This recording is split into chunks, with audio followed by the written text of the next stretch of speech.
이제 우리 마시는 물의 원수에 대해서 함께 이야기를 하고자 합니다. 그동안 낙동강, 그다음에 그 중에서도 녹조에 대한 얘기 굉장히 많이 들으셨을 텐데요. 녹조에 대해서 과연 우리는 제대로 알고 있을까에 대해서 제가 작은 의문을 좀 던져드리면 그 파괴 효과가 훨씬 더 좋지 않을까라고 생각이 되어 발표를 준비해봤습니다. 네.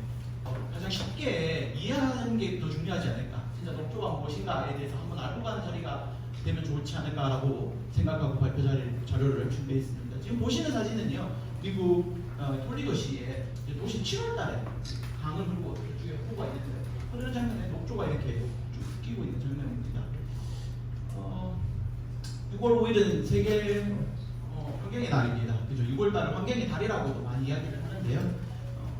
그 중에서도 저는 오늘 물에 대해서 이야기하도록 하겠습니다. 물은 가장 생명과 직결되고요. 우리 주변에서 너무나도 중요한 자원입니다. 우리가 수도꼭지물을 들면 항상 깨끗한 물이 흐르니까 착각을 하죠. 우리 강도, 우리가 가지고 있는 호수도 깨끗할 것이다 라는 착각을 하는데요. 사실 우리가 어떤 물을 마시고 어떻게 생활하고 어떤 외적 활동을 하느냐에 따라 우리 건강과 우리 삶이 연결되어 있다라고 볼 수 있을 것 같습니다. 제가 10년간 미국에서 이제 녹조 관련 연구를 진행을 했었습니다. 지금 보시면 미국 이교에서 녹조가 굉장히 심한 해의 녹조 사진입니다. 정말 심하잖아요. 그렇죠? 네, 심각하다고 이렇게 해주셔서 감사합니다. 근데 제가 이 녹조라는 아이는요, 사이노박테리아라고 하는 이제 어려운 이야기가 나옵니다만은 남세균이라는 세균의 한 일종이 무장하게 돼요. 굉장히 많은 수를 자기 스스로 만들어내는 거고요. 그 수가 폭발적으로 증가하니까 색깔이 초록색이 되었습니다. 그래서 우리는 그걸 녹조라고 하고요. 정확하게는 남세균 다의 발생이죠. 문제는요, 냄새도 안 좋고요, 색도 안 좋습니다. 그죠? 하지만 얘들이 만들어내는 독성 물질이 있습니다. 이제 사이노톡신이라고, 이제 한국말로 딱히 정의 이름이 없고요. 사이노톡신이라고 불리는 이 독성 물질 때문에 이 녹조가 더 많은 위험을 끼치고 있습니다. 자, 이렇게 생긴 아주 눈에 보이지도 않는 작은 이 아이가 바로 남세균의 대표 주자인 마이크로시스티스라는데요. 초록색이니까 하나 특이한 점이 생각나시죠? 식물하고 같습니다. 산소를 만들어내고요, 광합성을 합니다. 우리 대기에 산소를 만들어내는 아이였던 것이죠. 근데 지금 이제 골칫덩어리가 됐습니다. 같이 보시죠.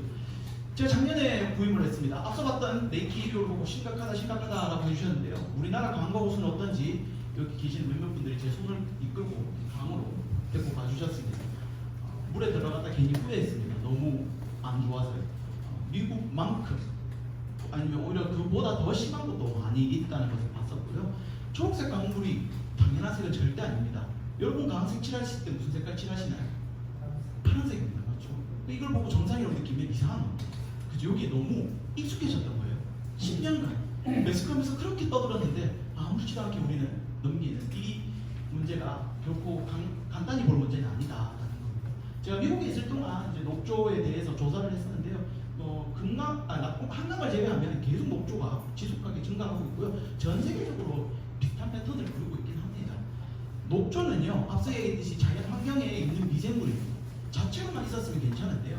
문제는 우리가 사람이 어떤 활동을 하게 됩니다. 농업 활동, 축산 활동, 이제 생활 폐수, 각종 활동을 하게 되면서 버려지는 물들, 그리고 인간의 활동으로 또다시 만들어지는 기후변화, 이 두 개가 알파이온이 돼서 어마어마한 두께의 녹조를 만들어내는 것입니다.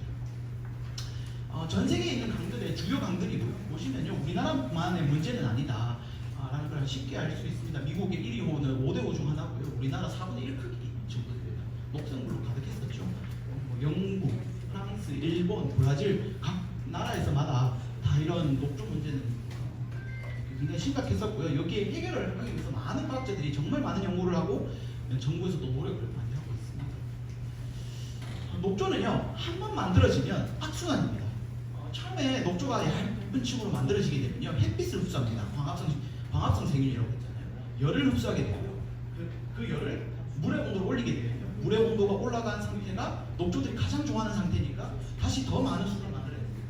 점점점 두꺼워집니다. 그래서 나중에 이제 신문 기사를 이렇게 보시면 손으로 쭉 하면 장갑이 씌워지듯이 녹조가 이렇게 손에다 덮여지는데요. 그 두께가 악순환이기 때문에 이 고리를 누군가가 깨뜨려주지 않으면 녹조의 두께는 계속 두꺼워지는 현상을 볼 수 있습니다. 왜 생길까요?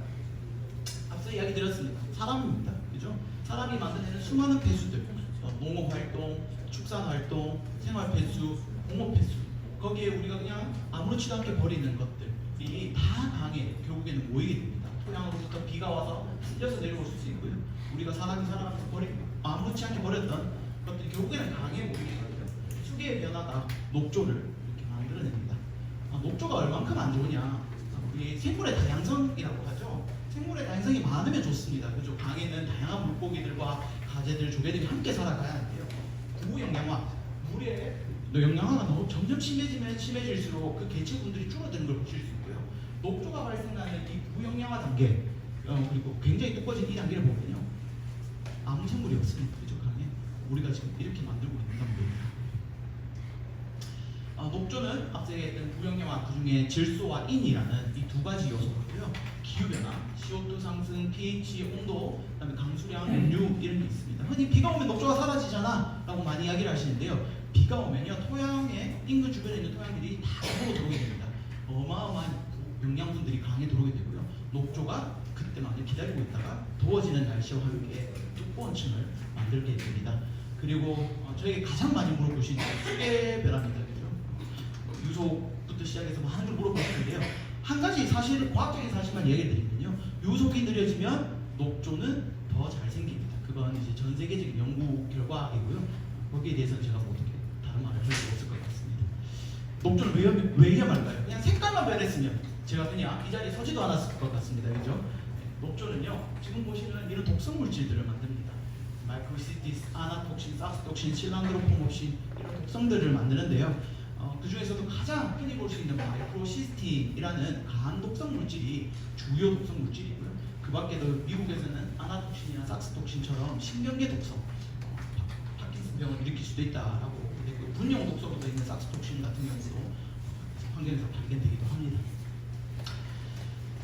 유해 남주류, 앞서 얘기했던 이런 독성 물질을 만드는 녹조 아이들을 우리가 이제 유해 강세균이라고 하는데요. 한 30종 정도 있습니다. 각 독성별이고요. 그런 독성들을 만들어내는 있는데, 그 중에서도 제가 앞서 얘기했던 담수 환경에서 가장 많이 보이는 마이크로시스틴이라는 이 독성을 만드는 세균들은 굉장히 많습니다. 그죠? 그래서 이런 독성 물질, 이런 세균들이 이제 강에서 자라면서 독성 물질들을 계속해서 만들어내고 있고요. 마이크로시스틴은 왜 위험한가? 바로 물과 굉장히 친합니다. 물이 가는 곳에는 항상 따라 움직인다. 두 번째, 그럼 끓여 먹으면 되지. 300도 이상에서만 부대가 됩니다. 그러면 집에서 가열해서, 그죠? 끓여 먹는 것은 해결 방법은 아니다라고 얘기를 드리고 싶고요. 급성과 만성으로 나뉩니다만은, 급성은 기본적으로 간에 어느 정도 질환이 있으신 분들한테 보통 영향을 미치고요. 또 많이 들어왔을 때 영향입니다. 그래서 몸살, 감기, 복통, 구토, 알러지 반응이 일반적으로 만성 반응이고요. 급성 반응이고요. 만성 반응은 이제 간 비대증, 간 경화, 간암까지도 일으킬 수 있고, 또 생식 독성에도 영향이 있다고 현재 밝혀져 있습니다. 앞서 이야기했던 녹조가 만드는 독성들은 사실 우리 머리부터 발끝까지 다 독이다라고 보면 될 것 같습니다. 그죠? 유익 경로입니다. 어떻게 우리 몸에 들어올 수 있을까? 하나만 생각하시죠. 물이니까 마시는 거야 라고 하는데요. 먹는 물 이외에도요, EPA하고 CDC에서 만든 자료입니다. 우리가 먹는 음식 괜찮은가? 그죠? 그 강물로 농작물을 짓고 거기에 사는 물고기들이 있습니다. 그죠? 거기 물에 들어가는 건 괜찮은가? 피부에 대일 때는 어떻게 되는가? 그 역시 노출 경로고요. 최근에는 에어로졸이라고 해서 코로도 들어올 수 있다. 인터넷에서 레저 활동을 하거나 이제 5km 근방에 사시는, 근처에 사시는 분들은 코로도 유입이 될 수 있다라고 해서 다양한 경로가 이미 연구 결과로 밝혀져 있고요. 심지어 과거에는 브라질에서 투석하시다가 사망하는 사례도 실제로 있었습니다. 네, 앞서 이야기했듯이 다양한 질병을 일으킨다. 눈 떨림부터 시작해서 복통, 그다음에 폐 쪽에도 영향을 줄 수 있고요. 지금 보시면 EPA가 미국 환경부가 만든 자료인데요. 보면 놀지도 마라. 녹조가 생기면 그곳에 가서 놀지도 마라. 동물도 데리고 가서 물 먹이지 마라. 수영하지 마라. 그렇죠? 낚시하지 마라. 이렇게 각각 경고물을 붙입니다. 조금 이따 사진을 한번 보여드리도록 하겠습니다. 그리고 하나 앞서 이야기 드렸듯이 피부에도 알러지 반응을 일으킬 수 있다. 그래서 독성이 발견되면 그 수돗물을 샤워도 하지 말라라고 해서 미국은 실제로 단술 조치를 취합니다. 자, 지금 제가 했던 걸 한마디로 정리드리면요, 한마디로 강의 오염은요 우리 생활 전반에 영향을 줄 수 있다는 겁니다. 마시고, 먹고, 그죠? 그 다음에 음식을 먹는 행위, 레저 활동을 하는 행위, 그 작물을 재배하고 가축을 키우는 이 모든 것에 녹조가 들어갈 수 있는 문이 열려 있다는 것입니다. 지하수는 안전하냐? 강물이 결국 들어가는 것이 지하수이고요. 서로 물을 주거니 받거니 하는 과정에서 실제로 지하수에서도 녹조 독성 물질이 발견된 사례도 종종 있어 왔었습니다. WHO의 마이크로시스템 가이드라인입니다. 음용수 단기로 보면요 12 ppb, 장기로 보면 1 ppb 마이크로그램 퍼 리터라고 하는데요. 감이 안 잡히시죠? 큰 페트병, 1리터 페트병에 한 방울 들어있으면 1 ppb입니다. 그렇게 설명하면 가장 이해하기가 쉬울 것 같습니다. 여러분 가정에 큰 1.1리터 페트병 있죠? 거기 한 방울 들어가면 장기로 마이크로시스템 마시면 안 돼라는 거고요. 레저 활동 가이드라인도 있습니다. 24 마이크로그램 퍼 리터입니다. 여러분도 혹시 우리나라 강에서 여기 녹조 많으니까 들어가지 마라는 경고판 보신 적 있나요? 그죠? WHO는 이미 과거에 이런 가이드라인을 제시를 했었습니다. 먹는 물 수질 기준으로 보면요, 오늘 페놀로 이야기가 됐으니까 페놀 보시죠. 5 ppb입니다. 물에 5 ppb가 있으면 1리터짜리 페트병에 5방울 있으면 그 물 마시면 안 돼라는 기준을 설립을 했습니다. 마이크로시스틴은요 1 ppb입니다. 그죠? 독성을 단순 비교하기는 힘들지만 가이드라인을 보면 5배 차이고요. 감시 항목으로 분류되어 있습니다. 기준이 아닙니다. 하든 말든 상관없다는 겁니다. 그죠? 빨리 도왔으면 좋겠네요. 그죠? 미국의 음용수 가이드라인은요 전 세계에서 가장 까다롭게 운영되고 있습니다. 현재까지. 아동, 어린아이들은 0.3 ppb고요. 성인은 그보다 해독 능력이나 여러 가지 신체 면에서 낮기 때문에 1.6 ppb로 가이드라인이 설립이 되어 있습니다. 그 밖에도요, 앞서 이야기했던 제가 아나톡신, 실란드로폼옥신, 사스톡신 다 측정해서 공개하고 알리는 걸 정부에서 진행하고 있습니다. 그럼에도 불구하고 실제로 앞서 첫 PPT에 봤던 그 녹조물을 마시는 동네가 톨리도입니다. 그 동네에서 실제로 검출이 지금 여기 가이드라인을 넘어서다 보니까요 3일간 단수 조치를 합니다. 먹는 것도 안 되고요, 요리하는 것도 안 되고, 이불 빨래도 안 되고, 샤워도 금지합니다. 소방서에서 물을 공급하게 됩니다. 이때 굉장히 큰 이슈가 됐었습니다. 실제 제가 이 당시에 이제 미국에 한참 공부하고 있을 때였고요. 저희 지도 교수님이 워낙 녹조에 유명하시다 보니까 매일 불려가셔서 같이 토론을 하시더라고요. 친소 활동입니다. 레저 활동이죠. 레저 활동은요, 미국에서 아까 WHO는 24 ppb인데요, 미국은 8 ppb, 그러니까 8방울 정도겠다, 그죠? 8 ppb 이상이면 레저 활동 금지, 그죠? 같이 어업 활동으로 제한을 겁니다. 이런 간판을 붙이고요, 들어가지 마라, 들어가면 너의 책임이다, 그죠? 독이 있다, 비치 클로즈, 그죠? 이제 내끼리가 워낙 크다 보니까 실제로 파도가 차기 때문에 얘들이 비치라고 하는데요, 여기를 가지 마라. 지금 보시면 이렇게 얼라 그래서 들어오지 마라 라는 경고문을 곳곳에 붙이고 여기에 활동을 제한하기도 합니다. 그죠? 미국만 이렇게 하고 있느냐? 아닙니다. 전 세계가 하고 있습니다. 한국만 빠져 있을 겁니다. 호주, 캐나다, 쿠바, EU, 프랑스, 그죠? 굉장히 많습니다. 독일, 여러분 나라에서 이런 레저 활동 가이드라인을 마련하고요. 그들만의 기준을 마련하고 제한을 하고 있습니다. 제가 작년에 열심히 이제 끌려다니면서 독성 물질을 측정을 해봤습니다. 과연 우리나라 물에는 얼마나 많은 독성이 있을까? 요거 제가 만든 건 아니고요. 이제 제가 분석한 것을 이제 기자분들께서 만들어 주셨는 자료인데요. 이제 가장 높은 농도인 거고요. 전체적인 자료를 보시면 검출 안 된 지역도 있고 높은 데는 6,100ppb. 그죠? 제가 연구한 사례로서 가장 높은 독성 물질이 검출된 6,100ppb까지 검출이 됐었고요. 그것이 우리가 그냥 가만히 두는 물이었냐? 아니고요. 농업용수로 사용되는 지점, 레저 활동으로 이루어지던 지점이었습니다. 물고기 먹어도 되느냐? 우리나라 민물고기 안 먹으니까 괜찮아 라고 하시는데 사실 붕어의 미꾸라지도 다 여기서 나오죠. 실제로 식장도 있습니다. 그죠? 물고기 연구도 이미 과거에 다 이루어졌습니다. 중국에서 이미 너무나도 많은 녹조 연구가 진행이 되었고요. 물에 있는 농도보다 물고기가 가지고 있는 농도가 더 높았습니다. 우리가 먹는 근육 조직에서 더 많이 발견이 됐고요. 농업 관심 많으시잖아요. 그죠? 그래서 농업 가져왔습니다. 농업 이렇게 물이 엄청나게 필요한 사업입니다. 실제로. 그리고 우리나라의 유명한 사진이죠. 사진 많이 보셨는데 농수로에서 흐르는 물입니다. 저물로 옆에 이제 쌀을 키우고 계시는 거죠. 그죠? 저 물이 괜찮을까? 라고 이제 의구심을 가지고 많은 분들이 질문을 해주셨고요. 우선 결과를 보기 전에 이 농작물 연구가 제 거냐? 절대 아닙니다. 이미 제가 석사도 시작하기 전에 이 연구는 다 완료가 됐었고요. 쌀, 콩, 밀, 상추, 사과, 옥수수, 파슬리에서 다 검출이 이미 됐었습니다. 심지어 뭐 사과에서도 검출된 사례도 있고요. 지하수로 키운 작물에서도 마이크로시스템이 검출이 되기도 했었습니다. 지금 보시면 뭐 수많은 자료들이 있기 때문에 제가 새로운 발견을 한 건 아니고요. 우리나라 밥상입니다. 그죠? 밥, 그리고 김치, 무에서 결국 발견이 됐었죠. 상추에서도 발견이 됩니다. 그 양이 많지는 않으나 모이면 어떻게 될까요? 내가 먹는 하루의 밥상에 얼만큼의 마이크로시스템이 들어오는지 알고 계시는가요? 그죠? 한 번도 녹조하고 내 밥상하고 연관지어서 생각해 보신 분은 없다고 생각이 듭니다. 오늘 그 생각을 한 번만 해주셨으면 하는 바람으로 이렇게 가져왔고요. 제가 더 많은 데이터를 공개드리고 싶지만 아직은 많은 연구가 더 진행되어야 정확한 자료들이 나오지 않을까라는 것도 부연 설명을 드리고요.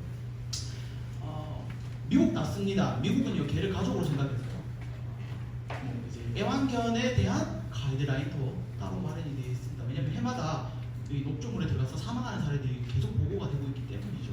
그뿐만이 아닙니다. 코끼리가요, 여기 보이는 녹조물 마시고 사망한 사례, 독수리가 죽었는데 왜 죽었는지 10년간 과학자들이 몰랐습니다. 나중에 알고 봤더니 녹조에서 만든 식량 독소에서 죽었다는 사실이 밝혀지기도 합니다. 그죠? 우리 뭐 반려견뿐만이 아니라 생태계 전반에 녹조가 계속 영향을 주고 있다라는 걸 반드시 명심해 주셨으면 좋겠고요. 생태계입니다. 녹조는요, 물고기 죽일 수도 있고요, 오염시킬 수도 있습니다. 그죠? 근데 가장 큰 문제점은 바로 여러분들, 우리 사람에게 영향을 준다는 거죠. 그거 하나만 생각해도 이 녹조 문제는 반드시 해결해야 하고요. 앞으로 앞서서 이야기해 주셨지만 상수도 본부에서 어마어마한 돈을 쓰면서 원수를 정지해서 우리 수도관으로 통해서 수도꼭지를 무료 공급하고 있습니다. 그죠? 제가 옛날에 학회를 갔더니 한 교수님이 미국에 한 300여 개 감시 이제 수질 기준을 검사를 하는데요. 야, 이러다가 한 500개 되는 건 한 10년 되겠어 라고 말합니다. 그죠? 물이 계속 오염되고 있다는 얘기죠. 기준이 늘어나면 계속 돈을 쓸 수밖에 없습니다. 둘 다 레이키 1호의 사진입니다. 굉장히 노력을 해서 많이 고쳤어요. 제가 묻고 싶습니다. 어느 물을 진짜 물인가? 그죠? 어느 물을 가지고 앞으로 후대 내 자식에게 물려주고 싶은가? 그죠? 자연은 후손에게 빌려 쓰는 거라고 합니다. 그죠? 그래서 함부로 쓰지 마시고요. 한 번은 또 꼭 생각해 주셨으면 좋겠습니다. 좋은 물로 여기에 많은 분들이 계시는 거 알고 있습니다. 많은 활동 부탁드리고요. 또 이렇게 강의 들어주셔서 너무 감사합니다.